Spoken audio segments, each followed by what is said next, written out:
Last time on Shadow Peace, the conflict between the Revolutionary Army and the Marines started on a psychological level. While the Marine soldiers only had to deal with their own nerves because of the upcoming battle, the leader of the revolutionaries, Monkey D. Dragon, was already completely enraged. His relationship with his father was never the best. However, seeing him dead and crucified on the front of the leading Marine vessel still turned him into a furious monster.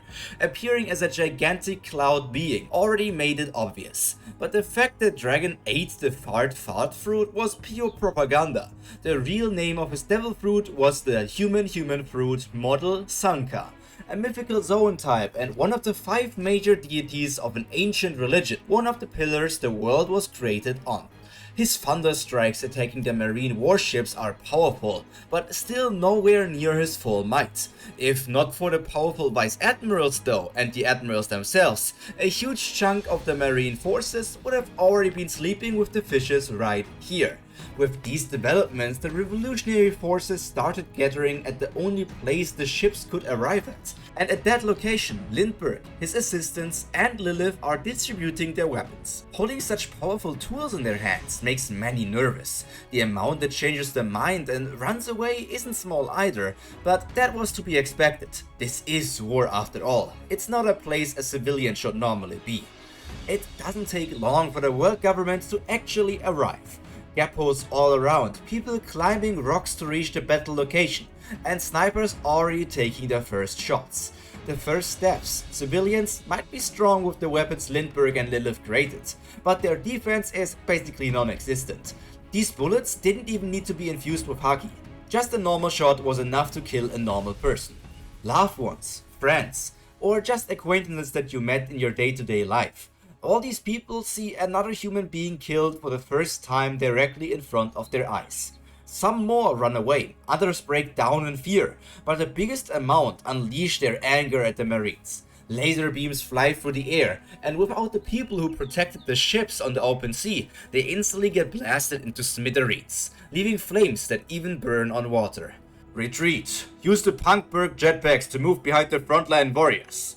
Shaka's voice gets shared all across the island. He took the role of the army's tactician upon himself, but he would rather seek another way to end this entire conflict. He does embody the good of Vegapunk after all. Their plan was to overwhelm the marine forces as quickly as possible, not even letting them on the island completely. However, that was not possible. Lindbergh, Karasu, Morley, Bilo Betty, Ivankov, Savo, and even Dragon himself are leading everyone else present here on the front line.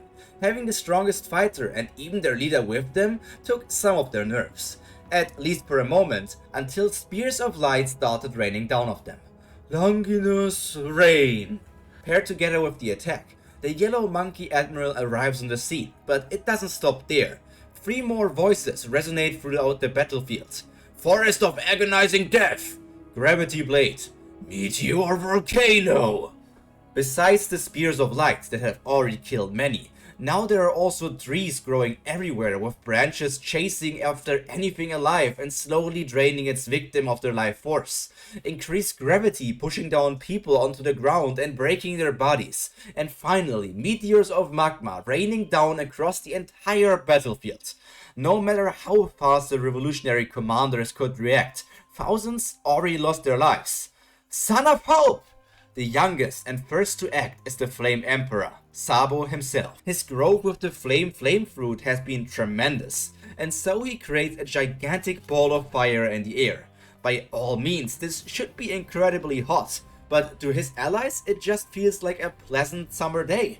Using this attack, it doesn't take long until all the trees were completely burnt down. Reign of Change. The next to act is Dragon, and just with the movement of his hand, it starts to rain, and that in massive amounts. And just as soon as it started, all the magma meteors were also erased. Counter push! While not as grandiose of a name, her attack completely negated Fujitora's increased gravity. Morley's push fruit mainly allows her to push around physical objects and shape them to whatever she wants them to look like. But to some degree, she is also capable of pushing around concepts, like gravity for example. Crow Soul Lotus. Only one attack left to stop, and Karasu steps in with creating a lot of soot crows and flying them directly into the light spears that Kizaru created and destroying them in the process. As these attacks are being launched, Belo Betty is using her own powers to further increase the might of her comrades, and Ivankov just screams "Yeehaw!" before sprinting towards all the admirals. They were caught off guard by the sudden appearance of the big-faced person. Face growth hormones, yeehaw! And universe, wink! Their already big head grows to an even more gigantic size, and using their high speed, countless after images get created, and then comes the wink.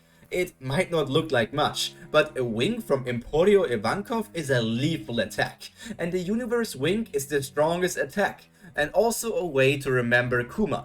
A blast powerful enough to destroy a mountain sends the 4 admirals into different directions, separating them from each other and dealing considerable damage to start this all off.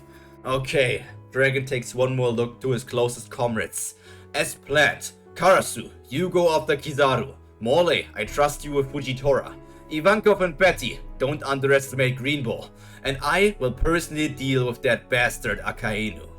All of them nod and start dashing towards their assigned targets.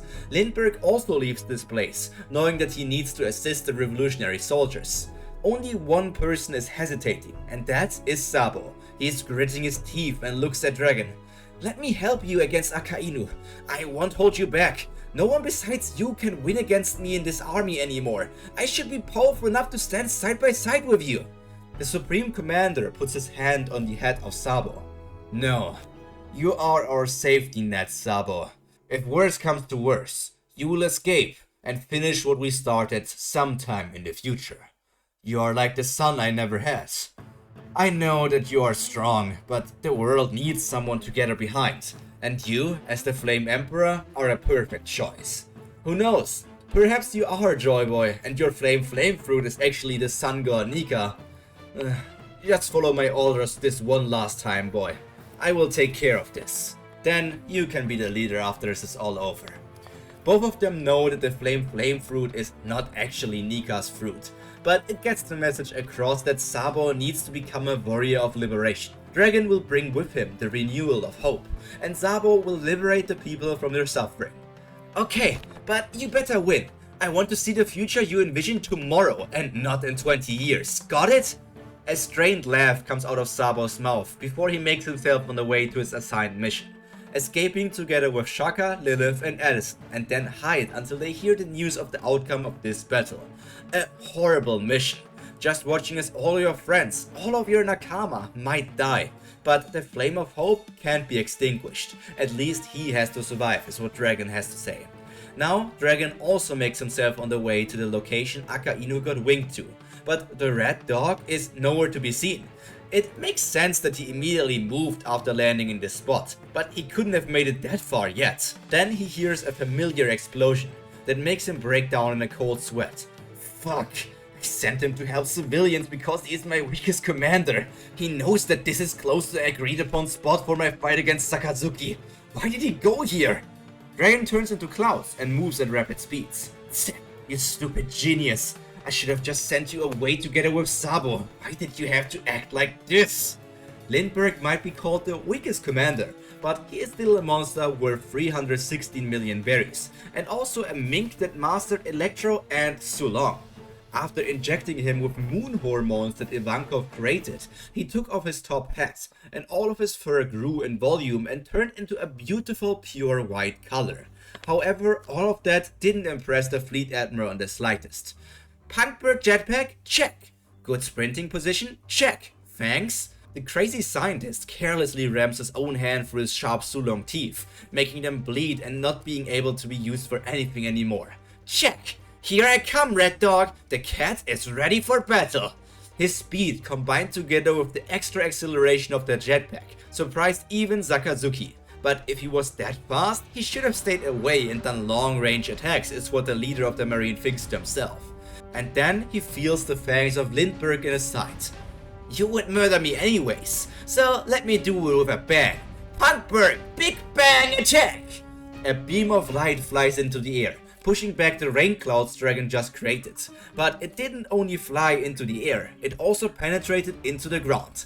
an explosion that erased everything in a cylindrical area. But the focus of the entire damage was in the starting point, and that spot was the inside of Lindbergh's mouth, that was gnawing at Akainu's waist. Dragon arrived at the scene just as the fleet admiral got out of the crater, a massive hole in his side, and the dead body of Lindbergh in his hand being quickly molten away by his magma. That is one revolutionary rat down. Let me help you in reuniting with him, you traitor scum. And that is the end of today's episode of Shadowpeace. I hope you enjoyed it. Yes, deaths are just coming as you expect. This is a war after all, so there will be many casualties. And unlike Oda, I am not pulling any punches. Sorry Lindbergh that you didn't get to show much. Well, you are a powerful person, mastering Sulong, being a crazy scientist, even creating laser beam attacks powerful enough to hurt Yonko commanders, and then this final Big Bang attack explosion? I really think you are a respectable fighter, but Sakazuki, Akainu, he's just on a different level. But at least now we are getting into the battle of all the other commanders as well, and also Dragon versus Sakazuki. But what did he mean with that Dragon is a traitor scum? Well, you have to find out in the future episodes of Shadowpeace. Until then, all that's left to be said is stay happy, stay healthy, and most importantly, stay cultured. Pyro, out. Bye!